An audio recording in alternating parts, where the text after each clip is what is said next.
Alifanya Chelsea tusiendee mtu anaitwa Benjamin Sesko na mtu mwingine anaitwa Victor Gyökeres. Huyo mtu apewe heshima. Kwa sababu hiyo ndio ilifanya tukasign one of the best Brazilian attackers, Joao Pedro. Bao watu wangu kama haijafungwa na Brazilian. Bao yenye haijafungwa na Brazilian si tamu jameni.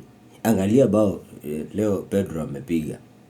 Kushoto is weaker foot, anapiga kitu ni kama mbaya. Uliona bao ingine ilipigwa na Mathis Cunha, game ya Arsenal na Man U. Yaani mabao zikifungwa na Brazilians zinakaa tamu tena zaidi. Saa hii tumequalify kuingia top 8. Saa hii hatuendi maneno ya playoffs. Saa hii ni tupewe hiyo kikombe yetu safi, hiyo Champions League. Si mnajua kila manager ya Chelsea mpaka akuja bebe kikombe ya maana. Msione huyu Liam Rosini ameanza aliachilia ati Carabao. Nia yake ni kuchukua hii Champions League.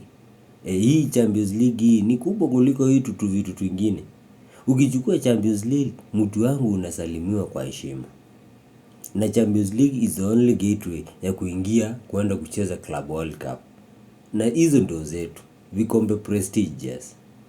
Watu wangu, kama sio blue, sio Chelsea.